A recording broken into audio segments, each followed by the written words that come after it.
The morning light reflected off the polished marble floors of Oakmont Financial Center, casting long, elegant lines across the lobby. Behind the glass doors stood a woman who didn't quite match the image the bank projected, at least not at first glance. Her name was Claire Wilson.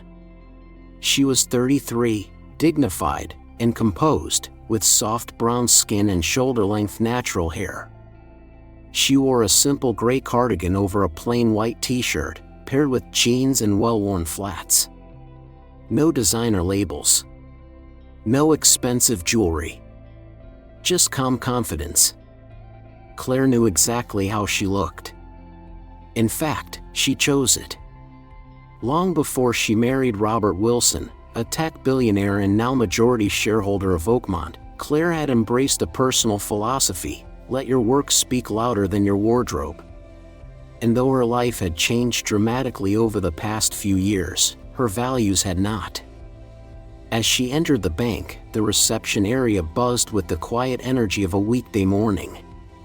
Suits and ties, leather briefcases, whispered financial conversations. Claire stepped up to the front desk, where a young receptionist in a blazer glanced up from her computer. The receptionist's smile faltered slightly as her eyes scanned Claire's modest outfit and worn leather handbag. There was a flicker of hesitation. "Good morning," the receptionist said, her voice professional but tight. "How can I help you today?" Claire returned a polite smile. "I'm here about a wire transfer from the Wilson Foundation. It was supposed to clear yesterday, but the receiving hospital hasn't gotten it yet." The receptionist tapped at her keyboard, then frowned slightly. "I'm not seeing a large transfer under that name." "It was for $850,000, Claire said softly. The receptionist's eyes widened a fraction. "That's quite a significant amount. For transactions of that size, we typically refer clients to our relationship managers. Let me check if Ms. Lauren Adams is available." Claire nodded. She was used to this kind of response. Over the years, she had learned to read the slight shifts in tone, the barely concealed disbelief.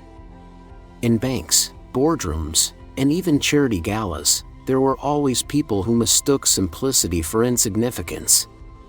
She took a seat in the waiting area, watching sharply dressed customers come and go, some greeted by name, others ushered into private offices with ease. Across the room, a small group of executives stood chatting, their eyes flicking toward her every so often. Claire focused instead on her phone, reviewing an email from Phoenix Children's Hospital. The medical equipment shipment was being delayed because the funds hadn't yet arrived, funds that could mean life-saving care. After a 20-minute wait, a tall woman in a tailored navy suit approached. Her heels clicked briskly against the marble. Her name tag read Lauren Adams. A string of pearls rested perfectly at her collarbone. She didn't offer her hand. "I understand you had a question about a foundation transfer," Lauren asked, her voice carrying the kind of civility that often hides condescension. Claire rose to meet her gaze. "Yes. I'm Claire Wilson, director of the Wilson Foundation. There was a transfer scheduled yesterday." "I'm sorry, but who authorized you to access this account?" Lauren interrupted, raising one perfectly plucked eyebrow. "Foundation accounts of this nature require proper identification and appointments in advance." Claire kept her tone even. "I founded the Wilson Foundation 5 years ago. I'm the director and have full authorization." Lauren glanced her up and down once more. "I see. Well, let's take a look at this at my desk." As they crossed the floor, Claire felt the eyes again, curious, skeptical, some even amused. She didn't need validation. She needed resolution. But in that moment, the contrast between the bank's luxurious surroundings and how she was being treated felt more vivid than ever. They reached Lauren's desk by the window.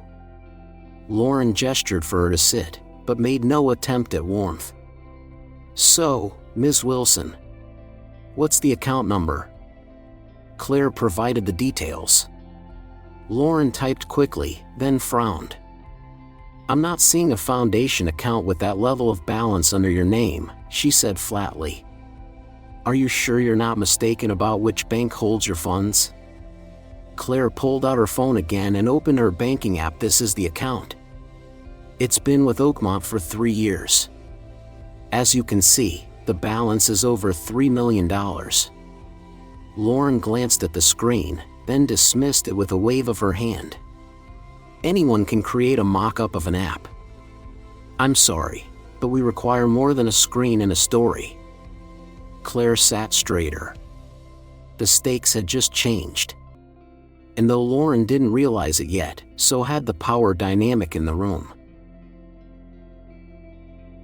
Outside the glass doors of Oakmont Financial Center, the day rolled on with its usual rhythm: wealthy clients in sleek cars, investment portfolios discussed over coffee, and the low hum of financial power at work.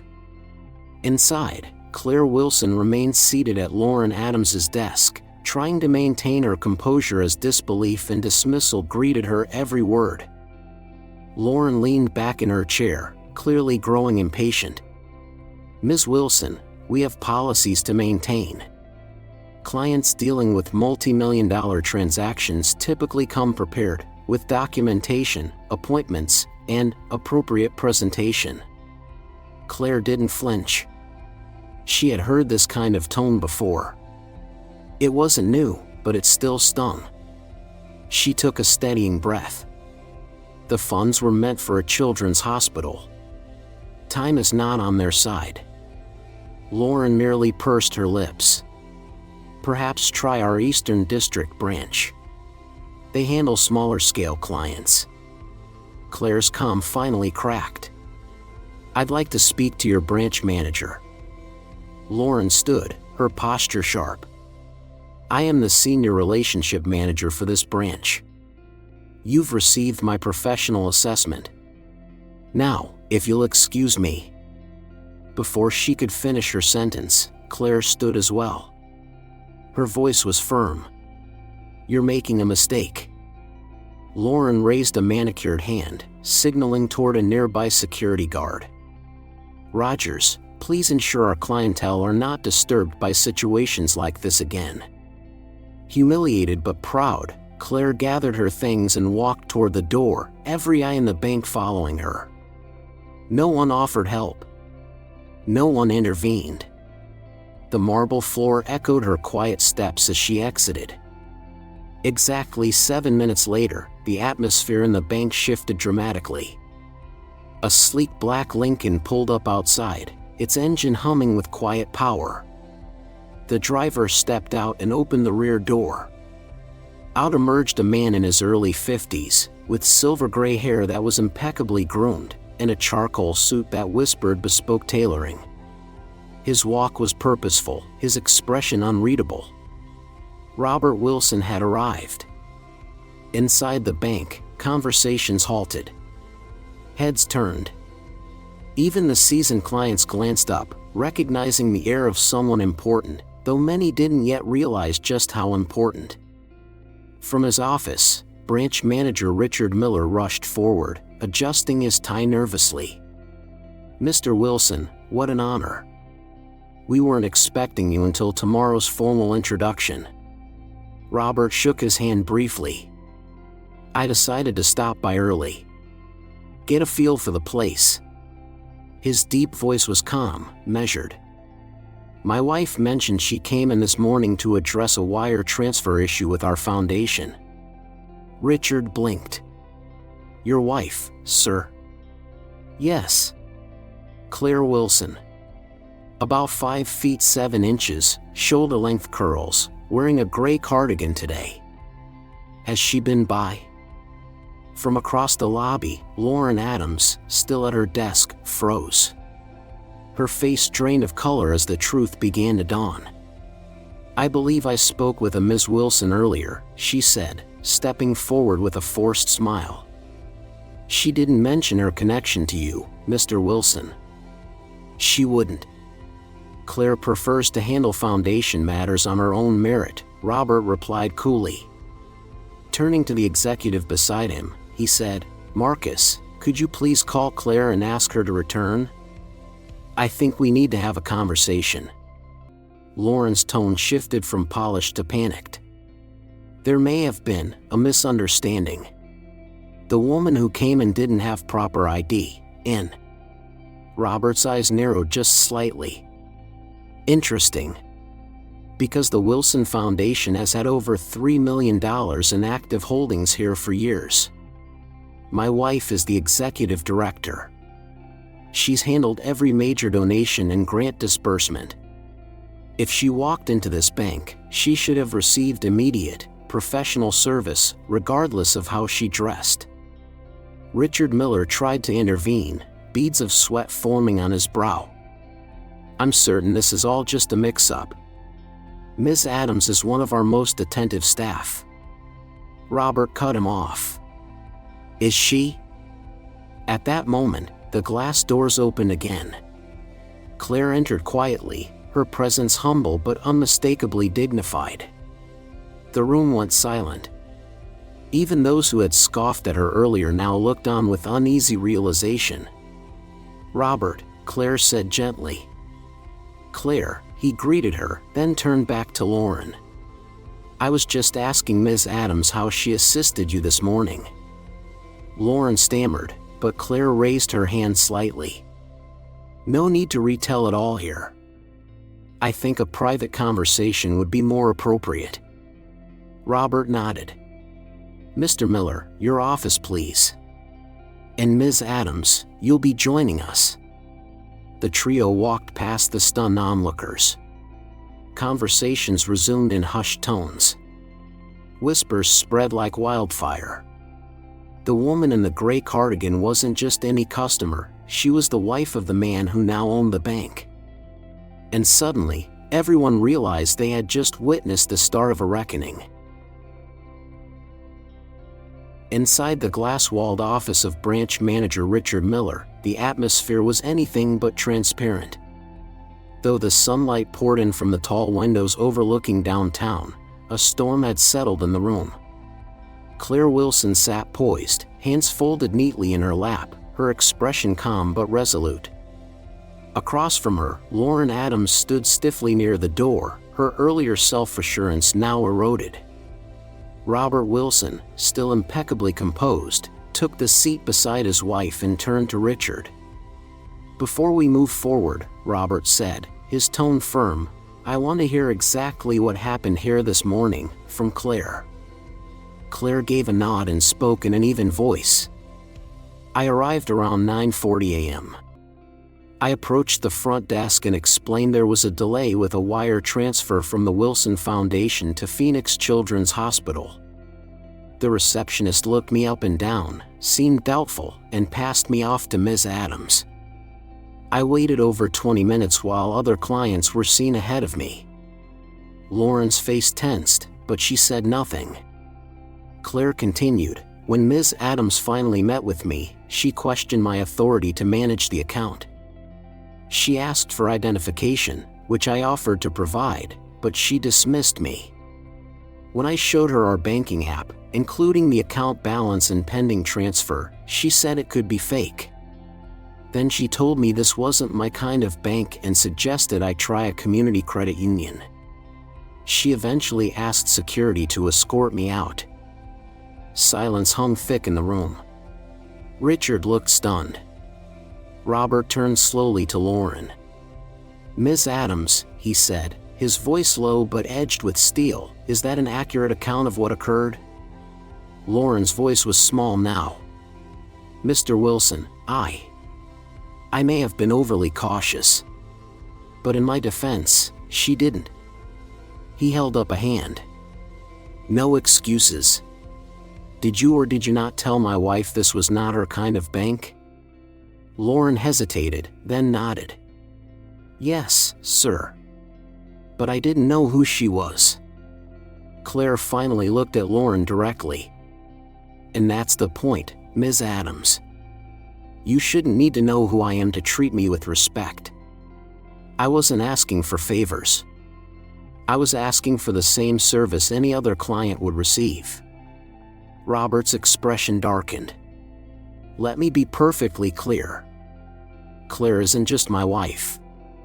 She's the founder and executive director of a foundation that has donated millions to healthcare and education initiatives across the country. She's a client of this bank. More than that, she represents the kind of customer who deserves not just inclusion but appreciation. Richard fumbled with his pen, clearly shaken. Mr. Wilson, Mrs. Wilson, I want to sincerely apologize. This is not representative of our values. I assure you. Claire leaned forward slightly. Unfortunately, it is representative. While I waited, I observed how others who looked like me, dressed like me, were also treated with a cold shoulder. You may not see it from your office, Mr. Miller, but it's happening out there. Robert nodded. And now it stops. He turned to Lauren. Effective immediately, your employment with this bank is terminated. Lauren's eyes widened. Please, Mr. Wilson. I've been with Oakmont for 15 years. I have a family. This was one mistake. One mistake? Robert cut in. You humiliated a foundation director in public, refused to complete a time-sensitive transfer for a children's hospital, and made a snap judgment based on her clothing and skin tone. That's not a mistake. That's a systemic issue, and it ends now. Lauren began to cry silently. Claire stood, her voice calm. I don't take any joy in this. I came here today to serve a cause, not to teach a lesson. But maybe this lesson needed to happen. Robert stood as well. There will be changes. Starting with a formal apology to Phoenix Children's Hospital and the immediate release of the funds. Second, a full audit of customer service practices at this branch. Not by your own team, Mr. Miller, but by an outside firm that specializes in equity and inclusion in banking. Richard could only nod, perspiration glistening at his temples. Robert continued, and lastly, Ms. Adams, you'll collect your things today. A final paycheck will be issued, along with a non-disclosure agreement. You won't speak about this incident or about us, ever. Lauren's shoulders sagged. Understood. Claire gave her one last look, not of anger, but of clarity. We all make choices. Today, you chose judgment over service. I hope this helps you choose differently next time. As Robert opened the office door, the sounds of the bank returned, low chatter, quiet transactions. But something had shifted. This wasn't just about one woman being wronged. It was about a system being held accountable. And the reckoning had just begun. As the door to Richard Miller's office opened, a wave of silence rippled across the lobby of Oakmont Financial Center. The hush wasn't prompted by corporate formality, it was the kind of silence that follows a shift in power. One moment, the bank's polished world ran on its usual current of privilege and protocol. The next, its very foundations were being questioned.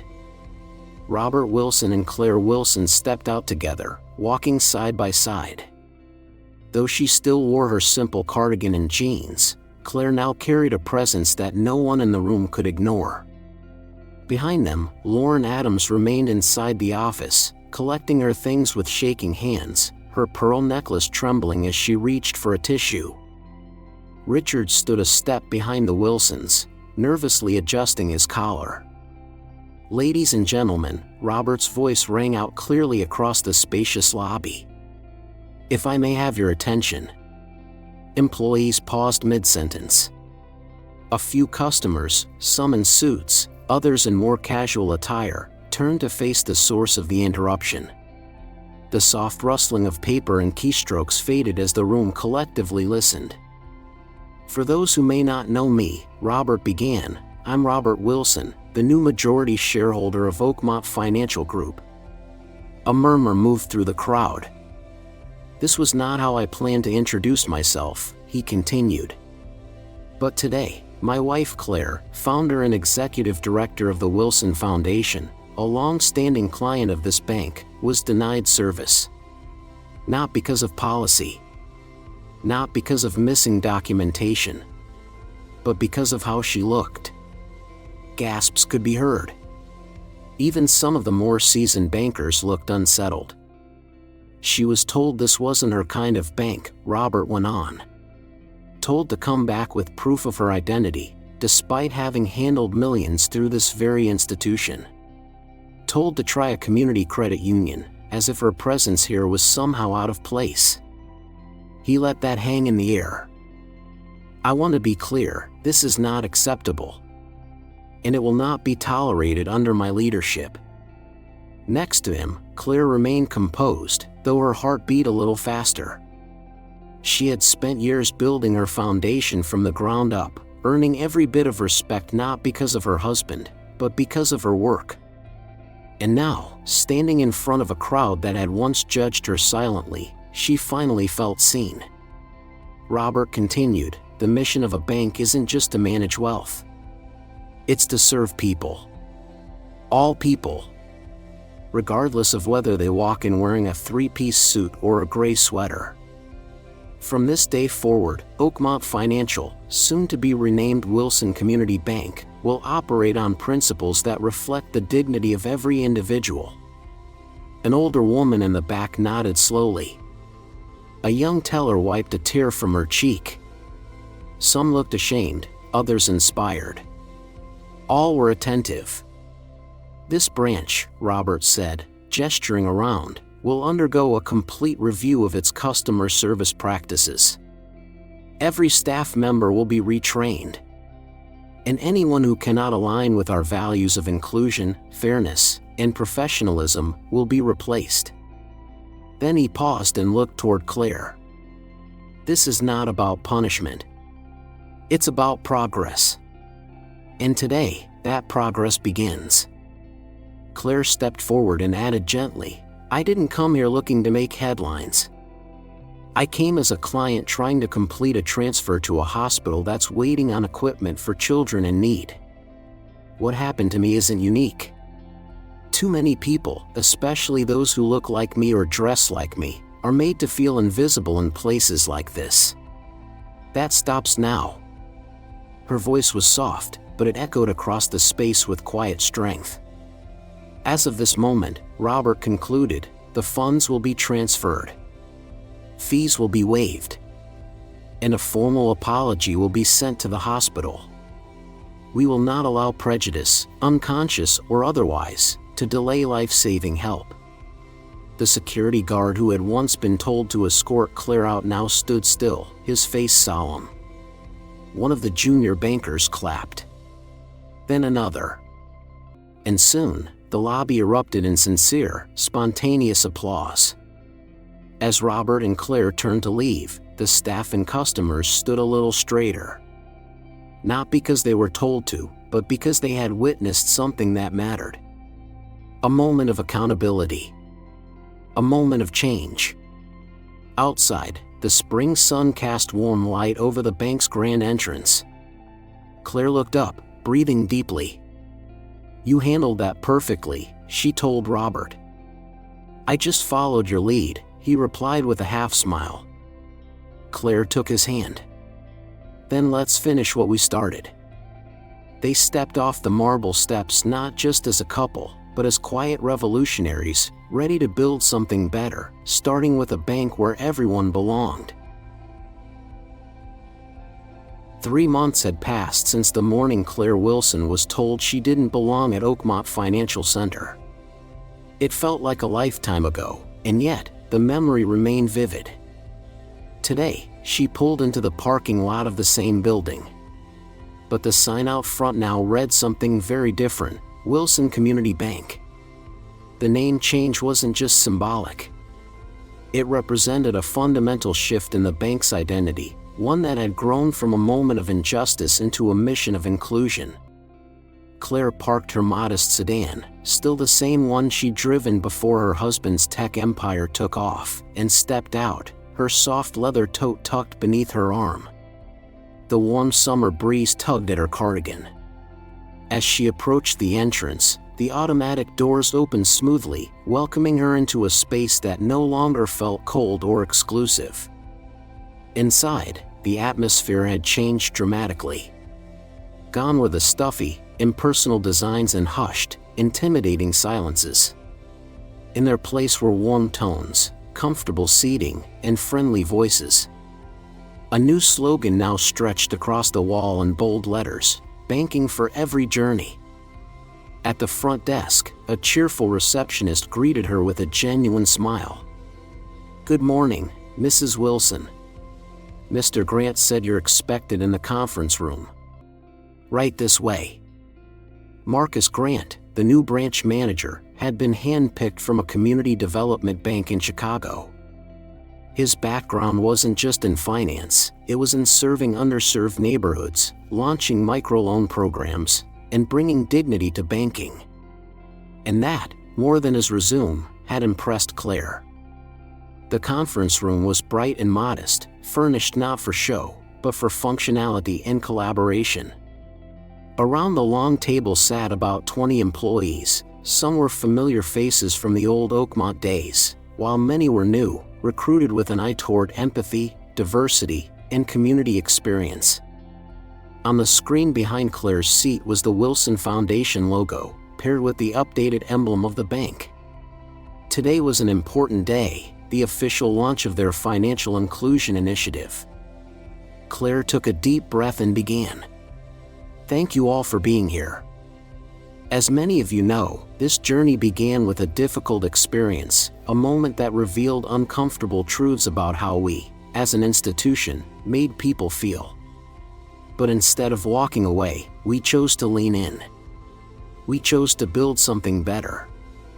She clicked to the first slide, which showed national statistics on unbanked and underbanked populations, people who, despite working hard, had no access to basic financial services.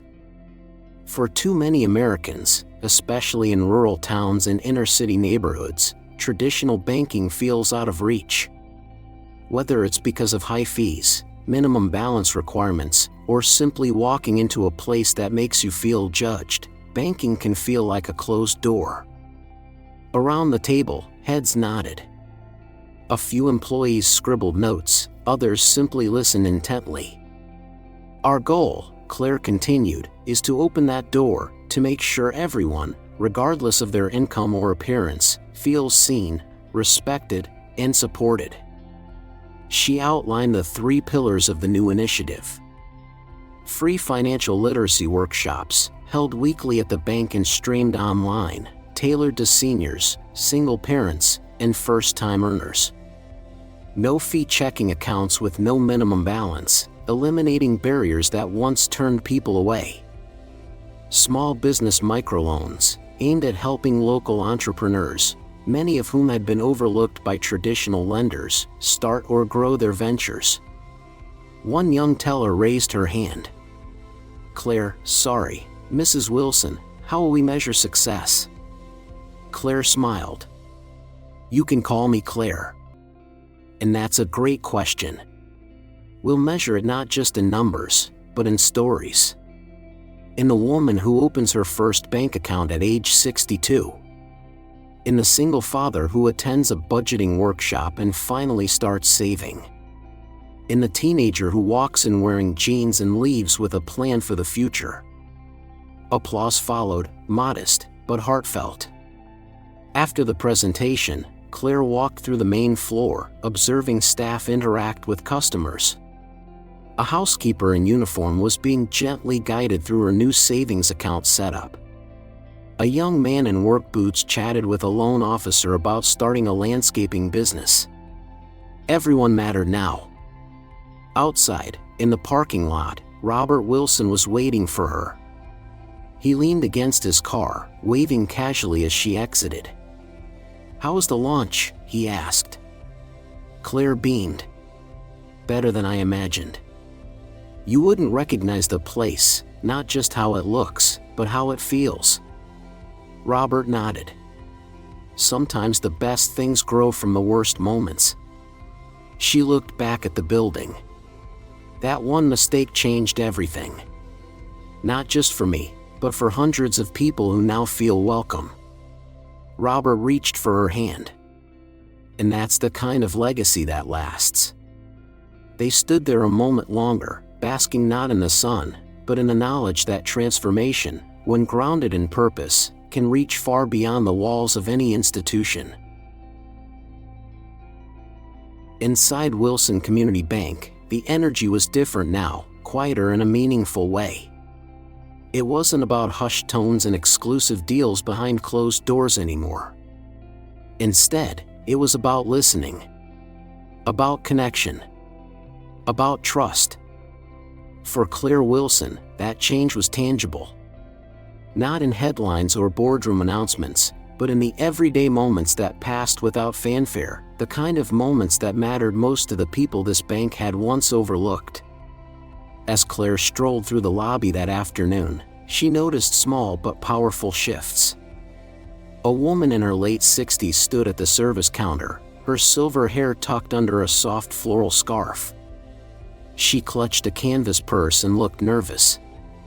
One of the bank's newer employees, a young man named Elijah, leaned in attentively. "We can absolutely help you set up direct deposit for your Social Security," he said gently. "And if you'd like, I can show you how to check your balance right from your phone. Or we can keep it paper-based, whatever's more comfortable for you." Claire smiled from a distance. Not long ago, that same woman might have been brushed off or told to wait. Now, she was being guided with patience and dignity. Nearby, in a redesigned consultation area, a former mechanic named James Carter sat with a banker reviewing a small loan application. After retiring early due to an injury, James had been piecing together income doing custom furniture builds in his garage. Now, thanks to the microloan program Claire helped launch, he had a shot at turning his hobby into a real business.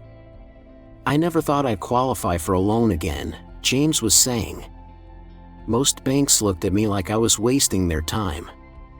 But here? It feels different." Claire didn't interrupt, she didn't need to.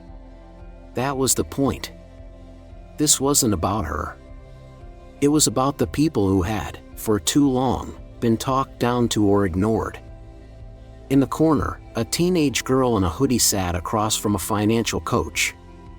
The two were hunched over a tablet, laughing quietly.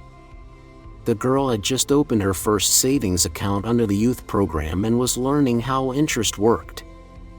"Wait, you mean if I don't spend it, I actually earn money?" The teen grinned. The coach chuckled. "Exactly. That's called compound interest. And the earlier you start, the more powerful it becomes." Claire paused for a moment, letting the joy of the scene sink in. The bank was finally reaching people it had once shut out, not with handouts, but with real tools and respect. Later that day, she met with Marcus Grant, the branch manager, in his modest office overlooking the neighborhood. On the wall hung a bulletin board filled with photos, clients, staff, families, handwritten thank you notes. "Marcus," Claire said, scanning the board, "this is incredible." He nodded. "It's been the most rewarding work I've ever done. We've opened nearly 2,000 new accounts since the rebrand, most of them first-time customers. Many were previously unbanked." "And how's the team adjusting?" she asked. Marcus leaned back thoughtfully. "It wasn't easy at first. Some of the longtime staff weren't used to slowing down and really listening. But the training helped. And more importantly, seeing the difference it makes, it changed them." Claire knew exactly what he meant.